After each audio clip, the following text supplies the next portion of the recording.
जरा सोचिए, क्या रोज की छोटी छोटी मामूली सी आदतें किसी की पूरी जिंदगी बदल सकती हैं? सुनने में शायद अजीब लगे, लेकिन ये कहानी एक ऐसे ही साधारण इंसान राकेश की है, जिसने सिर्फ अपनी आदतों के दम पर अपनी दुनिया बदल दी। तो चलिए देखते हैं ये कैसे हुआ। हम में से कई लोग इस एहसास को जानते हैं। हर दिन एक जैसा, सुबह उठो, ऑफिस जाओ, घर आओ, सो जाओ, एक ही ढर्रे पर, रोज रोज रोज। ऐसा लगता है मानो जिंदगी की गाड़ी ऑटो पायलट पर चल रही हो और हम बस पीछे बैठे एक सवारी हैं। राकेश की कहानी की शुरुआत भी कुछ ऐसी ही थी। तो ये है राकेश, 32 साल के, एक ठीक ठाक सी मिड लेवल जॉब में। बाहर से देखने पर तो लगता था कि सब कुछ सेट है, पर अंदर ही अंदर ना एक खालीपन था, एक बेचैनी की कुछ तो मिसिंग है। जिंदगी जैसे एक ही जगह आकर अटक गई थी। और फिर कहानी में एक मोड़ आता है। उसके एक कामयाब दोस्त आकाश ने उसे एक किताब दी जिसका नाम था पावर हैबिट्स। ये सिर्फ कागज के कुछ पन्ने नहीं थे, ये तो एक नई जिंदगी की तरफ एक इशारा था, एक बुलावा था। और किताब खोलते ही एक लाइन ने जैसे उसे आईना दिखा दिया। हम अपनी आदतों का जोड़ हैं। उसे एकदम साफ साफ समझ आ गया कि असल में उसकी जिंदगी का कंट्रोल किसी और के पास नहीं, बल्कि उसकी अपनी छोटी छोटी रोज की आदतों के पास है। उसकी टाल मटोल ही उसे आगे बढ़ने से रोक रही थी। तो किताब से मिला पहला सबक, और शायद सबसे जरूरी सबक, ये था कि किसी भी बड़े बदलाव के लिए कोई पहाड़ नहीं तोड़ना पड़ता। शुरुआत हमेशा एक बहुत छोटे, बहुत ही मामूली से कदम से होती है। चलिए देखते हैं राकेश ने इसे अपनी जिंदगी में कैसे उतारा। और उसने सच में कोई पहाड़ तोड़ने की कोशिश नहीं की। सिर्फ 15 मिनट। उसने खुद से वादा किया कि अगले 21 दिनों तक वो रोज सुबह 15 मिनट अपने दिन को प्लान करेगा। एक शांत कोना, एक डायरी, और बस दिन के 3 सबसे जरूरी काम और एक छोटा सा पर्सनल गोल। बस इतना ही। सुनने में बहुत छोटा लगता है ना? और इसका असर? अरे, असर तो कमाल का हुआ, और वो भी फौरन। कुछ ही हफ्तों में उसके मैनेजर ने नोटिस किया कि राकेश पहले से ज्यादा फोकस्ड और एफिशिएंट हो गया है, और उसकी तारीफ भी की। सोचिए, उस एक तारीफ ने राकेश के अंदर कितनी एनर्जी भर दी होगी। ये छोटी छोटी जीतें ही तो हमें आगे बढ़ाती हैं। अब जब एक बार गाड़ी चल पड़ी तो राकेश ने रुकने का नाम नहीं लिया। उसे समझ आ गया था कि सिर्फ एक आदत बदलने से काम नहीं चलेगा। अगर जमाने के साथ चलना है तो लगातार सीखते रहना होगा। यहीं से उसकी यात्रा का अगला पड़ाव शुरू हुआ। किताब की एक और बात ने उसे सोचने पर मजबूर कर दिया। ये लाइन उसके लिए एक वेकअप कॉल जैसी थी। उसे साफ दिख रहा था कि दुनिया कितनी तेजी से आगे बढ़ रही है, और वो वहीं का वहीं खड़ा है। उसने ठान लिया कि अब वो पीछे नहीं रहेगा। तो उसने सिर्फ सोचा नहीं, बल्कि एक प्रॉपर प्लान बनाया। देखो उसने क्या किया।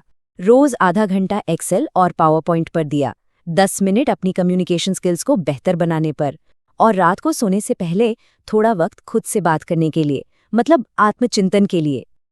और इस नई लर्निंग का टेस्ट भी बहुत जल्दी हो गया।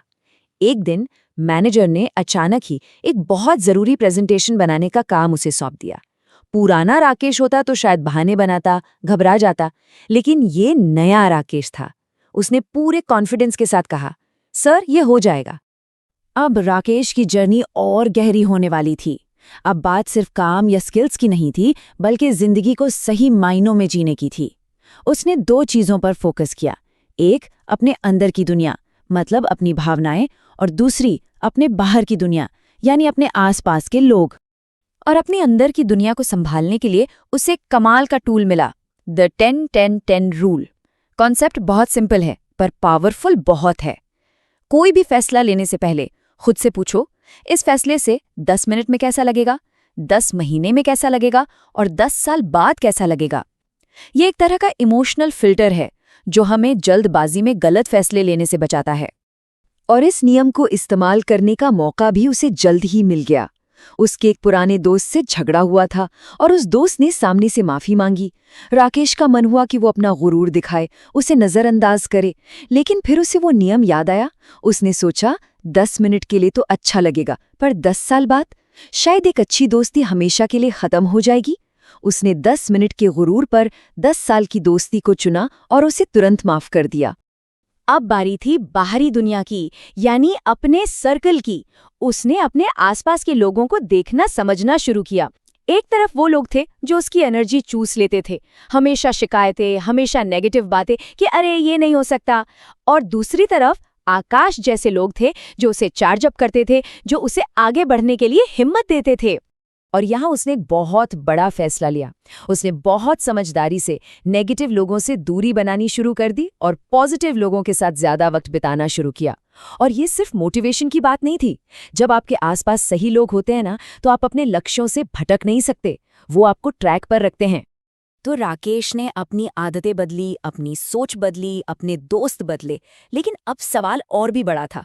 अब वो सिर्फ अपनी जिंदगी को बेहतर नहीं बनाना चाहता था, बल्कि उसे एक मतलब देना चाहता था। अब वो अपनी जिंदगी के क्यों को ढूंढने निकला था। और इसके लिए उसने एक और छोटी सी आदत अपनाई। रोज रात सोने से पहले खुद से बस ये 3 सीधे सरल सवाल पूछना। आज मैंने क्या अच्छा किया, आज मुझसे क्या गलती हुई, और मैं कल और बेहतर कैसे बन सकता हूँ। ये 3 सवाल उसकी जिंदगी का आईना बन गए। और धीरे धीरे उसे समझ आया कि ये जो रिफ्लेक्शन है, ये खुद को जज करने के लिए नहीं है। अरे नहीं, ये तो खुद को और बेहतर तरीके से समझने का और अपने आज को अपने आने वाले कल से जोड़ने का एक तरीका है, एक ब्रिज बनाने जैसा। अब जब राकेश का अपनी आदतों, अपनी भावनाओं और अपनी सोच पर इतना कंट्रोल हो गया था, तो वो जिंदगी के सबसे बड़े सवाल का सामना करने के लिए तैयार था। आखिर मैं यहाँ क्यों हूँ? मेरी जिंदगी का मकसद क्या है? और जो जवाब उसे मिला वो बहुत गहरा था। मकसद या पर्पस कोई खजाना नहीं है जो किसी दिन अचानक से मिल जाएगा।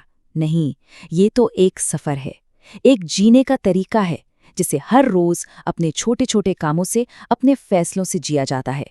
राकेश की कहानी का सार उसकी डायरी की इस एक लाइन में छिपा है। जिंदगी सच में एक किताब है और हर दिन एक कोरा पन्ना। ये कहानी सिर्फ राकेश की नहीं है, ये हम सब की कहानी हो सकती है, क्योंकि उस किताब के लेखक हम खुद हैं और हमारी आदतें वही तो कलम है। सवाल सिर्फ एक है, क्या हम उस कलम को उठाने के लिए तैयार हैं?